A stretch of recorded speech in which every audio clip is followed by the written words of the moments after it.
Olha aqui um jogo importante para o Guarani. Ontem o Vila Nova e Avaí entraram em campo em um jogo de extrema importância para o Guarani. Vamos conferir aqui, veja aí como foi. Série B, 21ª rodada, com polêmica em Goiânia no duelo entre Vila Nova e Avaí. Dedurado pelo assistente, Getúlio chegou a ser expulso por uma cabeçada em Dudu com o jogo parado lá na área. Só que como agora a segundona tem o VAR, convém utilizá-lo. Douglas Marques das Flores foi até o monitor e lá mudou de ideia. Trocou o vermelho pelo amarelo e puniu também o jogador do Vila. Ficou barato para os dois. E depois do intervalo saiu o único gol da partida, Arthur Rezende, 1-0. E o Vila, ainda que temporariamente, deixou a zona do rebaixamento. O Avaí saiu do G4 e agora é o 5º colocado. Arthur Rezende, ex-jogador do Guarani, foi importante para o Guarani, porque com essa derrota do Avaí, o Guarani entrou no G4 da Série B Abezona. Marcos Luiz está ao vivo e vem com as informações, atualizando as informações do Guarani. Diz aí, Marquinhos. Legal, Batista. Lá vem o Marco, né, para falar desse Guarani. Você falou aí desse jogo, né, Batista? Arthur Rezende. A gente brinca no ditado do futebol brasileiro, a lei do ex. E nesse caso, a lei do ex acabou ajudando a equipe do Guarani, que no critério de desempate entrou no G4 do Campeonato Brasileiro e continua dependendo apenas de si para buscar o objetivo. Claro que o Guarani tem muitas coisas que precisam ser melhoradas, principalmente o torcedor tem questionado em relação à produtividade desse meio-campo do Guarani. Para o torcedor, Batista, o Andrigo não está rendendo aquilo que já chegou a render quando então o Regis foi contratado, né? O Andrigo estava vivendo o fino da bola, como a gente diz, acabou se machucando, o Regis entrou, correspondeu à expectativa, Regis agora está de fora. E por que eu estou falando do Regis, Batista? Porque no vídeo motivacional que o Guarani acabou divulgando antes da partida contra o Operário, ele foi o cabeça da equipe do Guarani, incentivando o grupo para buscar o resultado positivo que veio com o placar de 3-0 para a equipe do Guarani. E mais, nesse vídeo motivacional, Batista, aparece quem?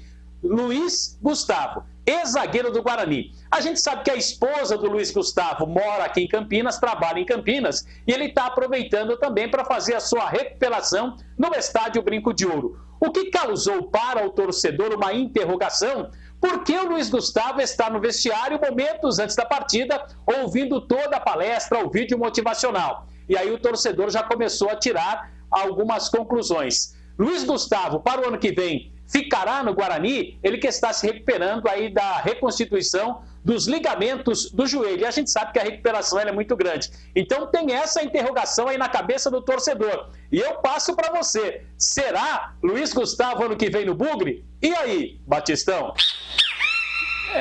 Esse assunto não é novo, né, Marquinhos? Já em outra oportunidade também viram o Luiz Gustavo e disseram que o Guarani estava acertando com ele. Mas não tem nada a ver, né? Não tem nenhuma informação. Batista, sentido, mas né? olha, nós estávamos falando sobre isso agora na Rádio Bandeirantes. Tudo bem, o cara às vezes acontece muito, né? O cara tem um bom relacionamento com a diretoria e tal. Ó, tô parado, posso fazer o tratamento aí, posso manter a forma aí no clube, isso acontece muito. Mas olha, o Luiz Gustavo foi visto dentro do vestiário, junto com os jogadores, junto com o elenco, pô. Isso aí sinaliza alguma coisa, tá? Isso aí pode ser que ele já esteja meio que conversado com os caras, ó, vamos recuperar aqui, mas já fica engatilhado pro Campeonato Paulista.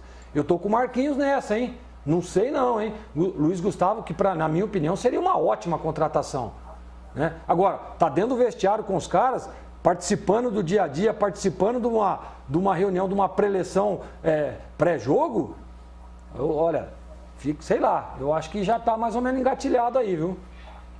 Chama atenção, né? Porque eu vi a foto, inclusive, tá ali com os jogadores, né? Os jogadores se trocando depois do jogo, enfim, não sei qual momento era. É um jogador muito interessante, que quando passou pelo Guarani foi muito bem, tem mercado.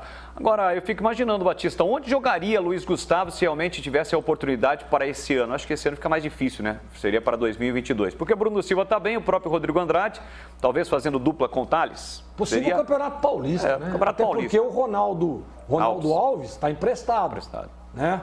Então, quer dizer, pode já ficar uma dúvida, um ponto de interrogação aí, porque eu acho que não é assim, não é comum não, viu? jogador que está participando. Fazer esses trabalhos, pedir ao clube para usar a estrutura, sim, isso é normal. Agora, tá dentro do vestiário, participando do dia a dia, das preleções, isso não é normal, não. E para você, Júlio Nascimento, indica o que isso aí? O jogador estaria acertando com o Guarani ou é só esse relacionamento até um pouco mais estreito aí, a ponto dele participar dentro do vestiário? Olha, Batista, as duas coisas, né? O Luiz Gustavo, ele tem um bom relacionamento há muito tempo com a diretoria atual do Guarani. Inclusive, a esposa do Luiz Gustavo trabalha em Campinas, então ele está buscando fincar raízes aqui na cidade, estar perto da família e, ao mesmo tempo, trabalhar essa recuperação, que não é uma recuperação simples. O Luiz Gustavo não joga desde dezembro, no começo do ano ele rompeu o ligamento do joelho, então é uma transição muito longa, né? Essa recuperação demora. Nós já vimos isso com o Eduardo Persson, então acredito que para a Série B não é o projeto do Luiz Gustavo para o Guarani, não. Eu penso que é um projeto para o Campeonato Paulista. Certamente e muito dificilmente o Guarani manteria os 4 atuais zagueiros. 2 devem sair, pelo menos um. Então o Luiz Gustavo chegaria para ser, de repente, um titular ao lado do Tales, briga por posição ali com o Carlão. Não sei, não dá para saber por enquanto, mas para a Série B acho muito improvável ele ser contratado. Agora, Marquinhos, essa paralisação de 10 dias, por um lado é ruim, porque quebra o embalo, né? O Guarani conseguiu uma vitória importantíssima diante do Operário, seria interessante que jogasse na sequência, mas na distribuição de tabela vai ficar um longo tempo inativo. Mas, por outro lado, tem a questão aí dos contundidos, especialmente o Regis. Como é que está essa questão aí do Regis? Qual é a expectativa de volta no meia?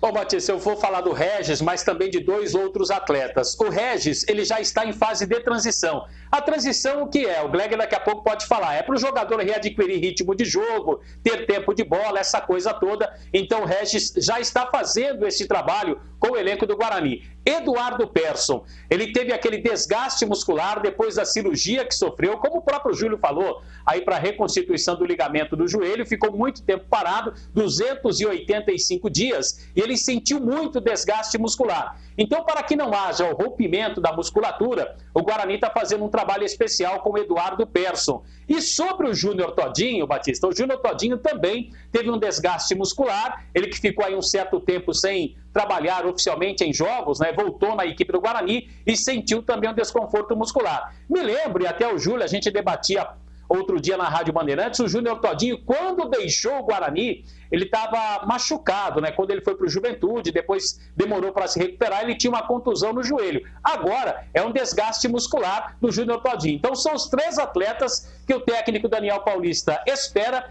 a recuperação para contar, quem sabe, já para o jogo do dia 4 contra o Náutico, sem Ronaldo Alves. A gente até brincou, será que teria tomado o cartão de propósito? O fato é que o Ronaldo está emprestado até o final do ano, pertence ao Náutico, já não jogaria dia 4, então com certeza deu uma forçadinha no cartão. Você já forçou o cartão lá no torneio da cana, Batista?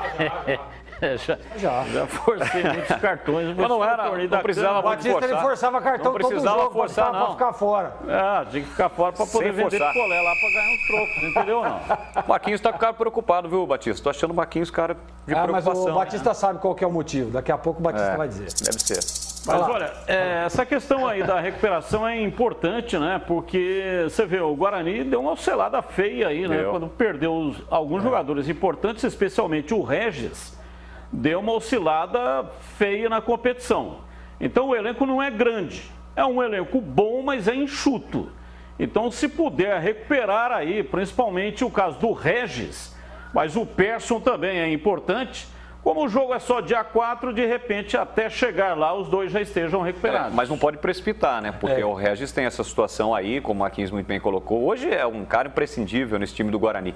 Aliás, um outro tema abordado do Andrigo, né? O Andrigo, apesar de não ser ainda aquele Andrigo, naquele período que ele acabou se machucando, estava jogando muito bem no Campeonato Paulista, mas ele já vem em evolução. Se a gente comparar o jogo do Vitória para o Operário, o jogo contra o Operário, já mostrou uma evolução.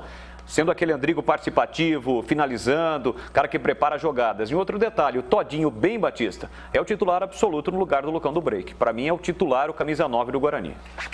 E só ainda com relação à questão aqui da vitória do Guarani em cima do Operário, Nas redes sociais, aí a minha resenha deu uma repercussão, o pessoal não gostou que eu fiz uma crítica ao Daniel Paulista que demorou para mexer no time. E aí vieram criticar, dizendo que não valorizei a vitória, não sei o que, ganha de 3-0 e estou criticando o treinador. A crítica que eu fiz lá na resenha e ontem também no Bandeirantes Esportiva com a apresentação do Júlio Nascimento, claro, a vitória é incontestável. Ganhou, o mais importante de tudo é a vitória. Esquema bom é aquele que ganha, é aquele que vence. Mas veja, o jogo estava 2-0 e o Rafael Martins, ele fez uma defesa importantíssima, um milagre. Um chute na entrada da área, ele conseguiu fazer um milagre. Se o adversário faz um gol naquele momento, você viu o que aconteceu no jogo do São Paulo ontem? Exatamente. Lembrou no que eu falei ou não? Com toda certeza. O São Paulo ganhando o jogo de 2-0, Fortaleza faz um gol. Deu um vacilo. Normalmente é isso, é por isso que o pessoal fala que resultado de 2-0 não é jogo ganho. É perigoso. Não, porque se o adversário faz um gol, aí vira um inferno, ele vai pra cima e acontece aquilo que aconteceu ontem no jogo do São Paulo. Você gostaria de sair e ir pro vestiário perdendo de 2-0? Não, mas o que acontece é isso. Você acaba acomodando. Resultado perigoso pro time que não tem um bom treinador. Não porque é aí isso, o cara organiza. Greg, você Primeiro tá, eu quero dizer pra você. Não, Batista, esse negócio de 2-0 é um resultado perigoso. Isso é um jargão do futebol. Eu sempre quis ir pro vestiário ganhando de 2-0. Você tá louco? Resultado perigoso. Claro que perigoso é melhor você tá estar perdendo ganhando de 0-0 do que tá perdendo ganhando de 2-0 do que tá perdendo de 2-0. Não é isso que eu tô dizendo. É que normalmente no futebol acontece isso. Um time está ganhando de 2-0, aí o adversário faz um gol e vai para cima, vai tipo cavalo louco e acaba empatando. Aconteceu ontem, no jogo do São Paulo. Então a crítica foi essa, é demorar para mexer no time, de fazer uma correção de rota. Tem que rodar, e quando ele mexeu, acabou mexendo errado, tirando as peças erradas. E colocou o Maxwell, que toda vez que entra é um negócio horroroso. O cara tá mal tecnicamente, dá na canela, ele não consegue dominar uma bola. Então insiste com o Maxwell, então puxou o time para baixo. Então a crítica foi nesse sentido. E todas as vezes que eu faço alguma crítica, é para tentar ajudar em alguma coisa, colocar uma opinião em cima daquilo que talvez o técnico não esteja enxergando porque está envolvido.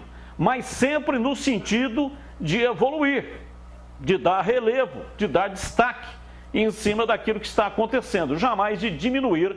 Estou aqui há 37 anos fazendo esse trabalho de forma ininterrupta no rádio e na televisão, em todas as tribunas que defendo e sempre dando aqui relevo ao trabalho do Guarani. É isso mesmo. Mas vamos lá, ô Júlio Nascimento, você está rindo aí, o que aconteceu aí? Os efeitos. O 2-0 é resultado perigoso, me pega mais do que o jogo de 6 pontos. Muito mais. Você concorda comigo, né, Júlio? Não, concordo. Mas não foi isso que o Batista disse, pelo que eu entendi, né? Mas tem gente que acha, que fala isso, que 2-0 é um resultado perigoso. Imagina o que é um resultado não perigoso, então, né? Não, eu não digo que é um resultado perigoso. Eu estou dizendo que o adversário faz um gol. Porque é isso que acontece. Acomoda, né, Batista? 2-0, ganhando em casa, já era, ganhamos. 2-0, ele naturalmente ele recua. E às vezes nem é a orientação do treinador. Os próprios jogadores, 2-0 e tal, aí vamos segurar o resultado. É um erro. Mas, um erro é a absurdo. postura até do adversário, né, Batista? Da necessidade de buscar o primeiro gol, né? E acaba sendo mais agressivo no jogo. Deixa eu liberar o Marcos Luiz, porque eu estou recebendo aqui a informação de que tenho que liberá-lo neste exato momento, porque está passando da hora dele alimentar a sucuri.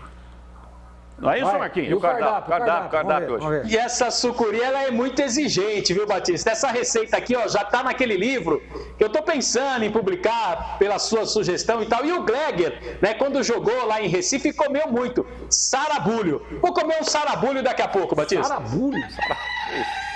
Esse nome aí eu não sarabulho nada mais é do que os miúdos do bode que você levou seu amigo pra comer, velho. É muito bom. A buchada de bode é muito boa. Miúdos do bode. Eu morava em Recife, em Boa Viagem, ao lado do bode Entre Amigos. Era fantástico. Comia buchada de bode quase todos os dias. Uma iguaria. Olha, chegou até dar água na boca. O que é, ô Júlio? Não, tem que marcar o médico pro Marquinhos pra ver se o colesterol tá em dia, né? Porque essa dieta dele aí... Não, light nenhuma, né? Nenhuma receita light. Nenhuma receita light, nenhuma. Se ele estiver comendo todas as sugestões dele aqui, aí sim é um problema sério.